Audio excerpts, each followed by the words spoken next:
کوثر کاظمی صاحب، یہ جو سٹوری آئی ہے کل کہ ڈیلی میل نے معافی مانگ لی ہے شہباز شریف صاحب سے، اس کے بعد جو جرنلسٹ تھے ڈیوڈ روز، آج انہوں نے ایک تھریڈ جو ہے وہ ٹویٹ کیا اور انہوں نے کہا کہ there seems to be some confusion in Pakistani media about the end reached yesterday to the defamation cases brought by Shehbaz Sharif and Ali Imran Yusuf against the Mail on Sunday. The apology issues covers only one point, that NAB did not accuse Mr. Sharif of stealing large sums of deferred aid when he was Chief Minister of Punjab. The newspaper has not apologized for other allegations in the article, such as those covering alleged money laundering. Messrs. Sharif and Yusuf have not issued replies to our defenses that comply with the requirements of English law. Those defenses therefore stand and are public documents.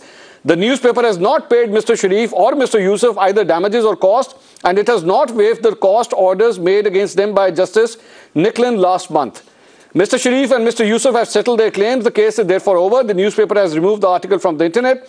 I shall be making no comment on the end to these proceedings.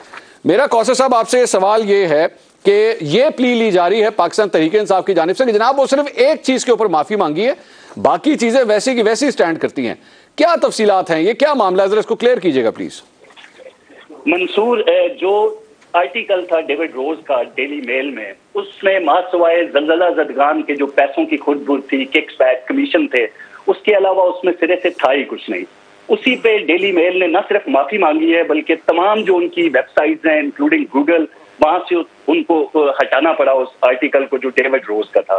جو ہمارے پاس اطلاعات ہیں، جو ہمارے ذرائع ہمیں بتا رہے ہیں کہ ڈیوڈ روز کو اسی بنا پر 1.5 سال پہلے ڈیلی میل نے فارغ بھی کیا تھا کہ آئینہ کے بعد ان کو یہ بتایا گیا تھا کہ آپ کا کوئی آرٹیکل جو ہے وہ حصہ نہیں بنے گا ڈیلی میل کا. انہوں نے ایک اور ادارہ جو ہے وہ جوائن کر لیا.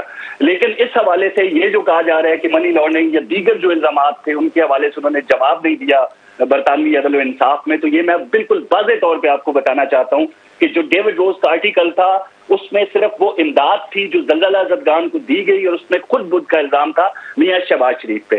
جو باقی الزامات نیب کا حوالہ وہ دے رہے ہیں، وہ نیشنل کرائم ایجنسی، آپ کو یاد ہوگا منصور، 22 ماہ سے زیادہ تحقیقات کے بعد کلین چٹ دی گئی تھی شریف خاندان کو، اسپیشلی میاں شہباز شریف اور ان کے بیٹے سلمان کو، جن کے اکاؤنٹس تک یہاں پہ فریز کر دیے گئے. 7 ممالک میں وہ تحقیقات ہوئی تھی منصور، نہ صرف برطانیہ میں بلکہ 7 دیگر ممالک میں جو ان کے اکاؤنٹس تھے ان کو دیکھا گیا این سی اے کی طرف سے. تمام تر چیزوں کے بعد ان کو جو ہے وہ ثابت. اب ڈیوڈ روز جو ہے وہ کیونکہ بڑی حد تک کا سامنا کرنا پڑتا ہے خصوصاً برطانیہ کے اندر، ڈیفیمیشن میں پیسہ دے دینا بہت بڑی بات نہیں سمجھا جاتا، لیکن جب آپ کسی سٹوری سے پیچھے ہٹتے ہیں، اس پہ معافی مانگتے ہیں، اس کو ڈیلیٹ کرتے ہیں اپنی ویب سائٹ سے، تو ان کی کریڈیبلٹی کے لیے یہ بہت زیادہ نقصان ہوتا ہے ان کو. تو یہ تو بہت بڑی بات ہے. یقینی طور پر یہ کلین چٹ ہے شہباز شریف کے لیے کہ ڈیلی میل نے معافی مانگی ہے، اور اگلے ہفتے یہ میں آپ کو خبر دینے جا رہا ہوں کہ وہ پبلش بھی کریں گے، جو ان کا جو ڈیلی میل کا جو پبلش ہوگی اس پہ باقاعدہ طور پر اس معافی کو شائع کیا جائے گا منصور.